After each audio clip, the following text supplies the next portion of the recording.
नुसती चांदी रे चांदी. बुध ग्रहाचं गोचर होणार या 4 राशींच्या लोकांना अफाट यश, कीर्ती आणि बक्कळ पैसा मिळणार. बुध 7 सप्टेंबर 2026 रोजी आपली स्वराशी असलेल्या कन्या राशीत प्रवेश करणार असून बुध ग्रहाचं हे स्वराशीतील गोचर नक्कीच 12 पैकी काही राशींच्या लोकांसाठी अत्यंत लाभदायक हे सिद्ध होणार आहेत. बुध हा 7 सप्टेंबर 2026 रोजी आपली स्वराशी असलेल्या कन्या राशीत प्रवेश करणार असून हे जे बुधाचं गोचर आहे ते नक्कीच या 12 राशींपैकी काहींच्या राशींसाठी आणि लोकांसाठी लाभदायक देखील सिद्ध होणार आहे. चला तर मग आजच्या व्हिडिओमध्ये जाणून घेऊया त्या राशी कोणत्या आहेत ते. ज्योतिषशास्त्रानुसार बुध ग्रहाला वाणी, व्यापार व बुद्धीचा कारक ग्रह मानला जातो. चंद्रानंतर बुध ग्रह देखील जलद गतीने राशी परिवर्तन करणारा ग्रह आहे.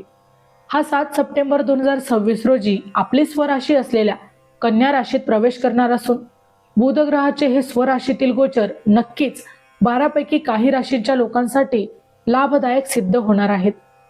बुध ग्रहाचं गोचर हे भाग्य उजळवणारं ठरणार आहे. पण कोणत्या राशीसाठी ते जाणून घेऊया. मिथुन राशी. मिथुन राशीच्या व्यक्तींसाठी लाभदायक मानलं जाणारं गोचर आहे, कारण या काळात तुमच्या आयुष्यात सकारात्मक परिणाम तुम्हाला पाहायला मिळेल. या काळात आर्थिक परिस्थिती उत्तम राहील, कर्ज फेडण्यात देखील मदत होईल आणि इलेक्ट्रॉनिक वस्तू देखील खरेदीची तुमची इच्छा असेल ती मात्र या महिन्यात पूर्ण होईल. कुटुंबात शुभकार्य होतील, तुमचं आरोग्य उत्तम राहील, व्यवसायात देखील प्रगती होईल आणि मनातील सर्व इच्छा तुमच्या या महिन्यात बुधाच्या कृपेने पूर्ण होतील. कन्या राशी. कन्या राशीसाठी देखील हे बुधाचं गोचर खूपच अनुकूल असं सिद्ध होणार आहे, कारण या काळात तुमच्या मनातील सर्व इच्छा या सहज पूर्ण होतील. मेहनतीचं फळ मिळेल आणि विद्यार्थ्यांनाही हवं तसं यश मिळेल. त्याशिवाय शिक्षणात प्रगती होईल. या काळात भौतिक सुखात वाढ होण्याची शक्यता आहे. तुमची सर्व अडकलेली कामं आता हळूहळू मार्गी लागतील आणि या काळात आरोग्य उत्तम राहील. धार्मिक यात्रा देखील तुम्ही करणार आहात. धनुराशी. धनुराशीसाठी बुध ग्रहाचं गोचर हे या व्यक्तींसाठी खूपच फायदेशीर ठरणार आहे.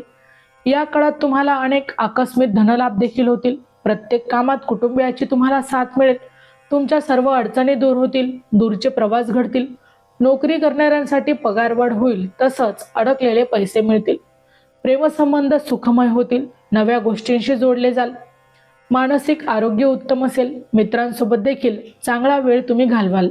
माहिती आवडली असेल तर अवश्य शेअर करा. अशाच प्रकारची नवनवीन अध्यात्मविषयी माहिती जाणून घेण्यासाठी आमच्या चॅनलला अवश्य सबस्क्राईब करा.